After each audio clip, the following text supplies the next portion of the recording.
Hi there, thanks for joining me again. And we can continue with our ASMR bedtime reading with a classic book, Enid Blyton's Faraway Tree collection. So make yourself comfortable.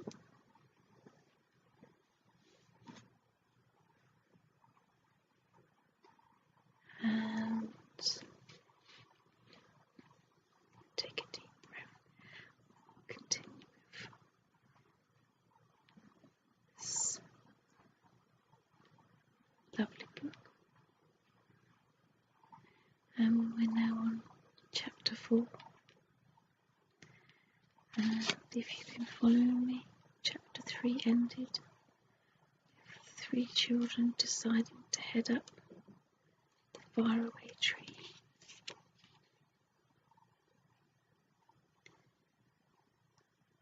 And as the last line says, we'll soon be at the top. But it wasn't as easy as they thought, as you will see.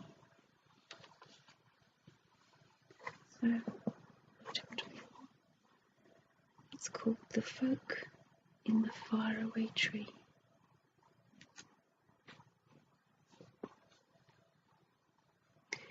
Before very long the children were hidden in the branches as they climbed upwards. When Mr. Whiskers came back with 5 other brownies, not a child could be seen. "Hey, come down," yelled the brownies, dancing around the tree. "You'll be captured or lost. This tree is dangerous."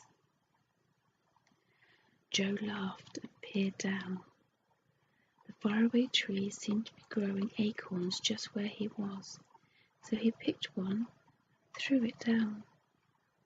It hit Mr. Whiskers on the hat, and he rushed away shouting, "Oh, someone's shot me! Someone's shot me!" Then there was silence. "They're gone," said Joe, laughing again. "I expect they're afraid of being shot by acorn bullets. Funny little things. Come on, girls." "This must be an oak tree if it grows acorns," said Bessie as she climbed. But just as she said that, she stared in surprise at something nearby. It was a prickly chestnut case with conkers inside. "Good gracious," she said, "it's growing horse chestnuts just here. What a very peculiar tree." "Well, let's hope it will grow apples and pears higher up," said Fanny with a giggle. "It's a most extraordinary tree." Soon they were quite high up, and when Joe parted the leaves and tried to see out of the tree, he was amazed to find that he was far higher than the tallest trees in the wood. He and the girls looked down on the top of all the other trees, which looked like a broad green carpet below. Joe was higher up than the girls, and suddenly he gave a shout. "I say, girls, come up here by me quickly. I found something strange." Bessie and Fanny climbed quickly up. "Why, it's a window in the tree," said Bessie in astonishment. They all peered inside, and suddenly the window was flung open and an angry little face looked out with a nightcap on. "Rude creatures," shouted the angry little man who looked like a pixie. "Everybody that climbs the tree peeps in at me. It doesn't matter what I'm doing, there's always someone peeping."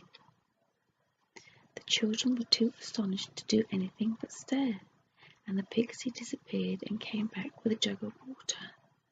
He flung it at Bessie and wetted her. She gave a scream.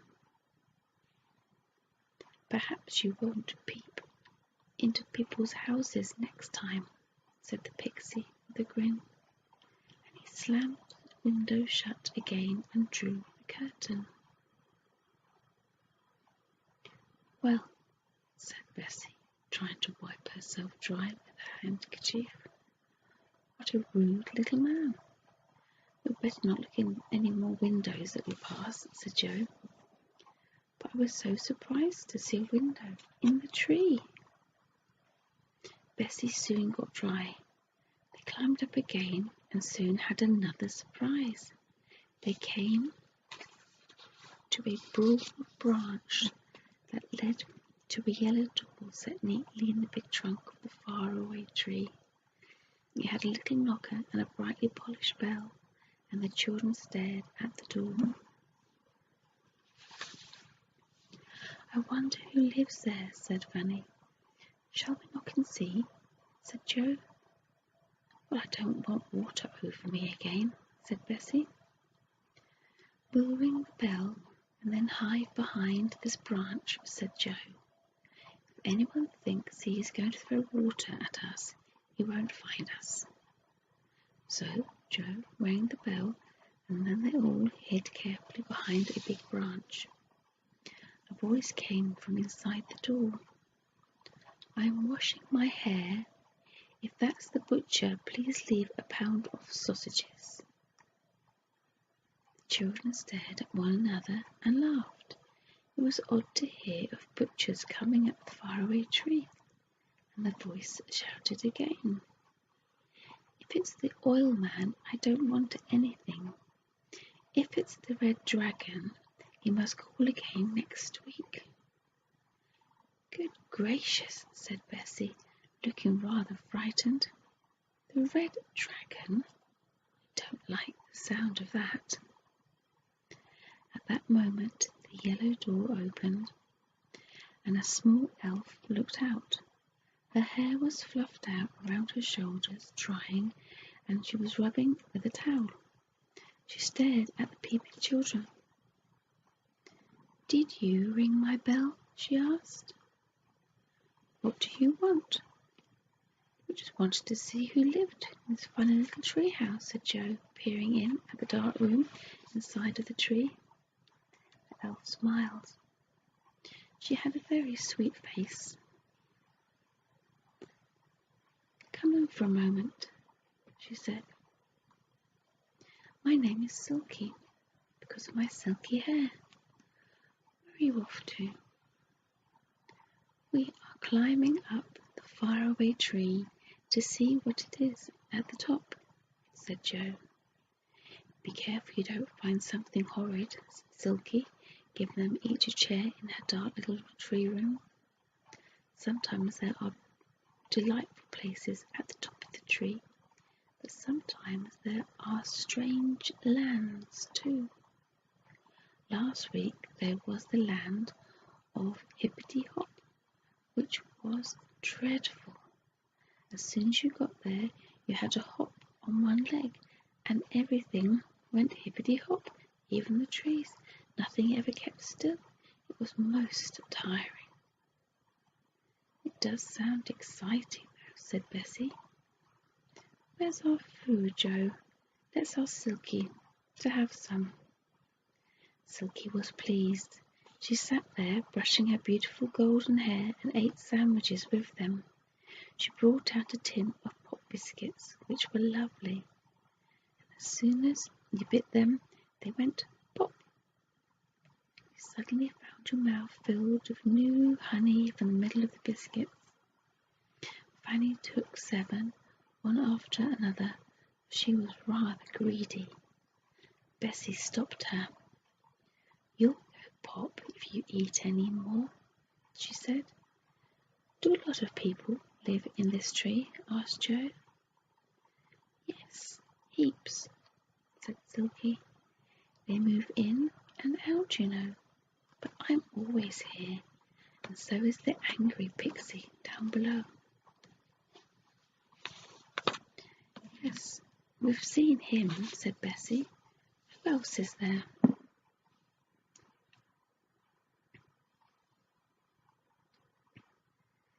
There's Mr. What's-his-name above, said Silky. Nobody knows his name.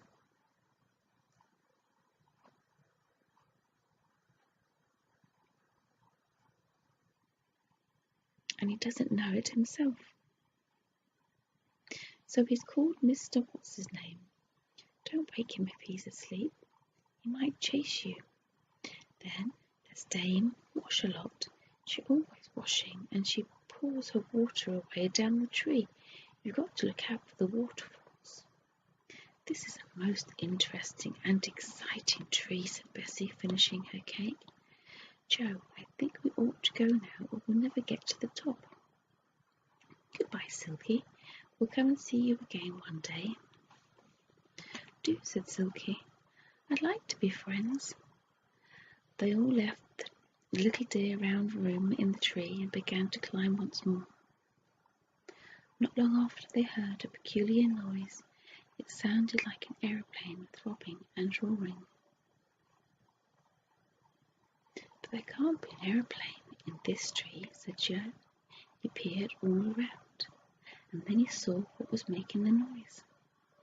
A funny old gnome sat in a deck chair on a broad branch, his mouth wide open, his eyes fast shut, snoring hard. It's Mr. What's-his-name, said Bessie. What a noise he makes. Mind we don't waken him. Shall I put a cherry in his mouth and see what happens? Asked Joe, who was always ready for a bit of mischief.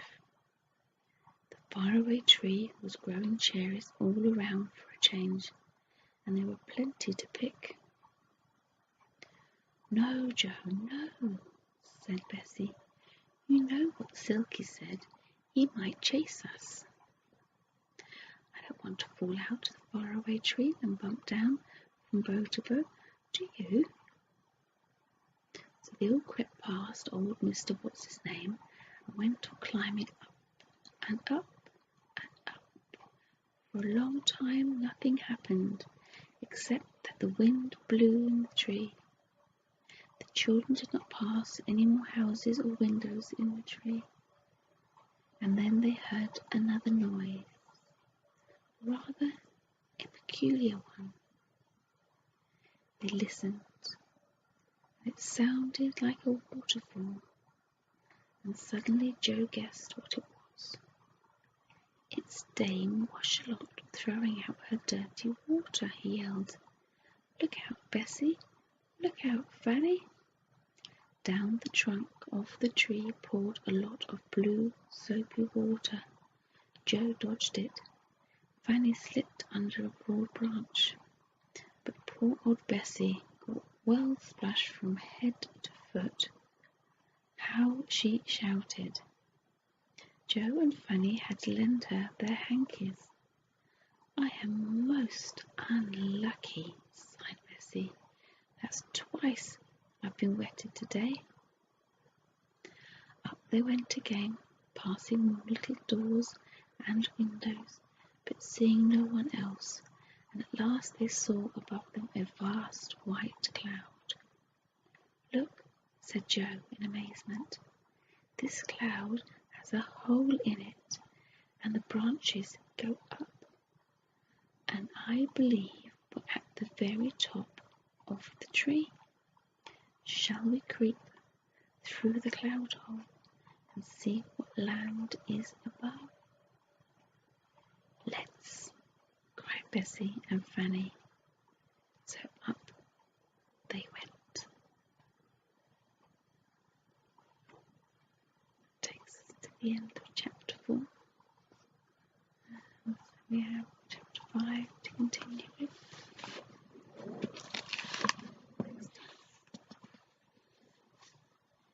This lovely fairy tale book by Enid Blyton.